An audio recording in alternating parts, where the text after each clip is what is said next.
40 seconds, that's all it took. 10 years of engineering, $7 billion of investment, and 4 unmanned satellites gone in the time it takes to read this sentence out loud. Not because of a storm, not because of sabotage, not because of some catastrophic mechanical failure nobody could have predicted. It happened because of a number that got too big for its box. A rocket the size of a 15-story building, worth $500 million, tore itself apart in the sky above French Guiana because of 8 lines of code nobody bothered to check. This is the story of Ariane 5, and how the smartest space agency in Europe destroyed its own rocket with a mistake so small it should have been impossible to notice. Until it wasn't. Let's go back to the beginning. By the early 1990s, the European Space Agency had a problem. Their workhorse rocket, the Ariane 4, was reliable, but the world was moving toward heavier satellites, bigger payloads, and cheaper launches per kilogram. NASA had the Space Shuttle. The Russians had Proton. Europe needed something bigger, stronger, and smarter to stay in the game, so they built Ariane 5. This wasn't just an upgrade, it was a complete reinvention. New engines, new airframe, new flight profile. A rocket capable of carrying nearly twice the payload of its predecessor, built to dominate the growing commercial satellite market for the next 30 years. On June 4, 1996, at the Kourou Space Center, Ariane 5 stood on the launch pad for its very first flight. No cargo of human lives was on board, but the mission still carried enormous weight.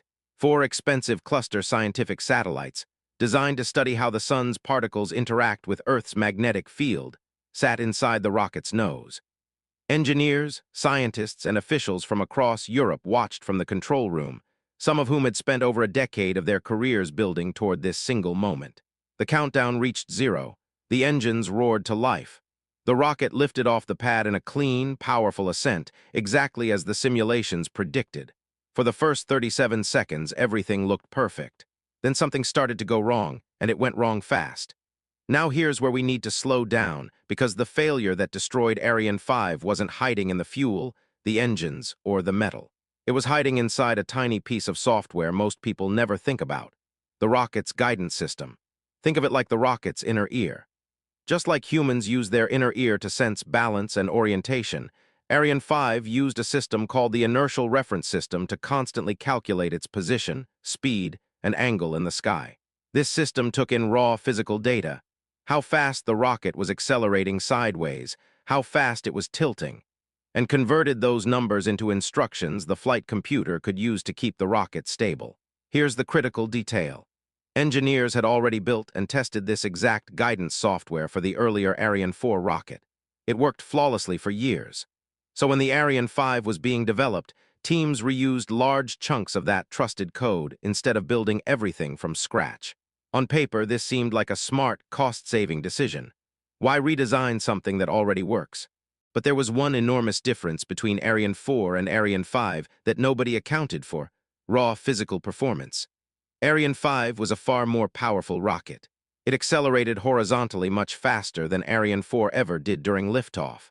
And that difference in speed created a number problem buried deep inside the reused code. Let's break this down in the simplest way possible. Inside the guidance software, there was a specific measurement, something called horizontal bias, related to how fast the rocket was drifting sideways.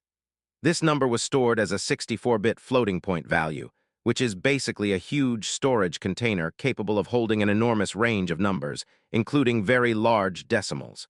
But at one point in the code, this large number needed to be converted into a much smaller container, a 16-bit signed integer, which can only hold numbers up to about 32,767.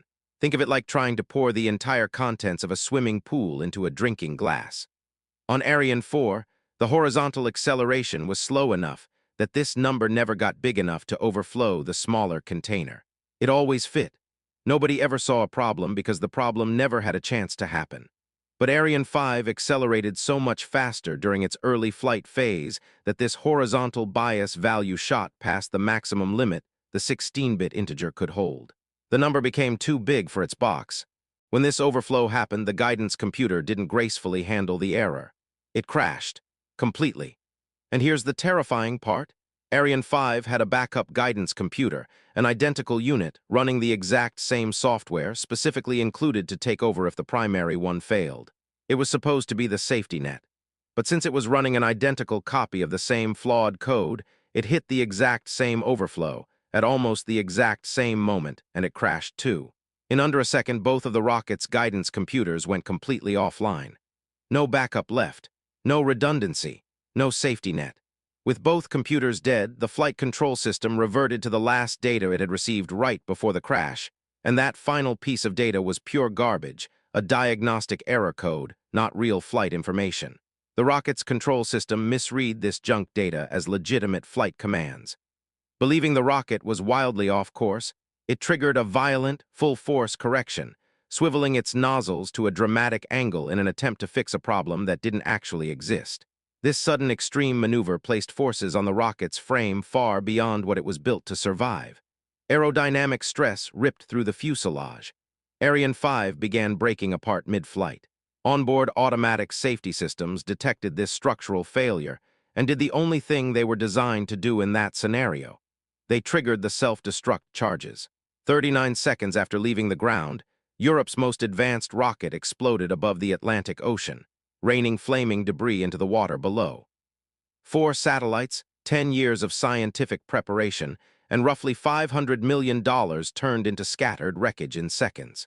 In the immediate aftermath, engineers on the ground sat frozen, watching monitors that had gone completely silent.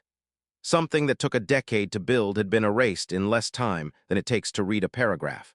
The European Space Agency knew this failure needed answers immediately, both to save the Ariane program and to reassure investors, governments, and scientific partners around the world that this technology could still be trusted.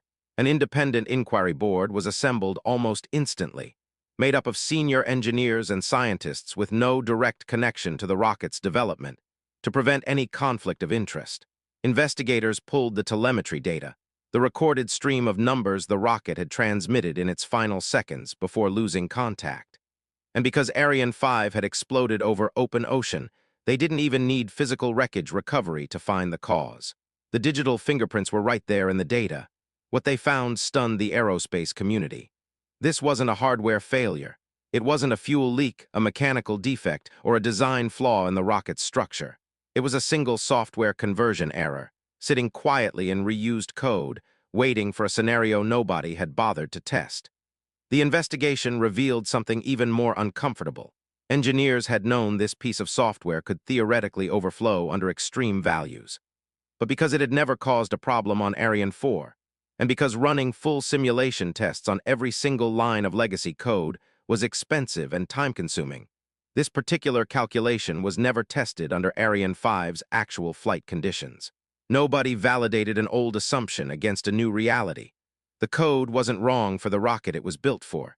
It was simply never checked against the rocket it ended up flying on. Perhaps the most unsettling detail is that this entire piece of failed code wasn't even required for the rocket to function once it left the ground. It was only relevant during a pre-launch alignment phase, and by pure convention, engineers had left it running for several seconds after liftoff, just in case a launch had to be aborted at the very last second. Nobody imagined this leftover safety measure would become the exact trigger that destroyed the mission it was meant to protect. A precaution meant to save the rocket ended up being the very reason it was lost. The disaster forced the European Space Agency to rebuild not just their code, but their entire philosophy around software validation. Every single line of reused code across future missions would now require testing against the specific physical conditions of its new environment. No exceptions, no assumptions carried over from older, unrelated systems.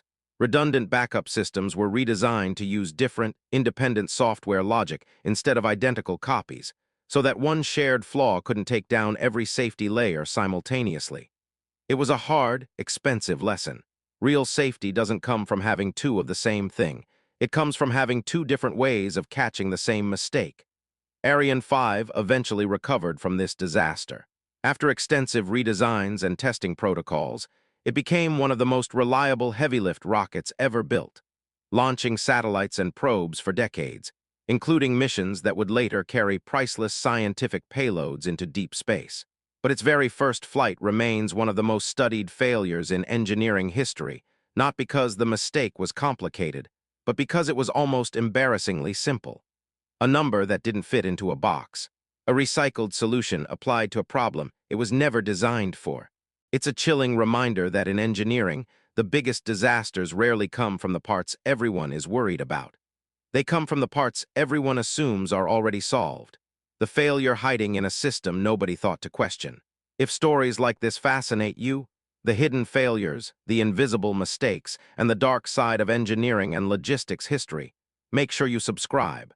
There are far more disasters like this one waiting to be understood.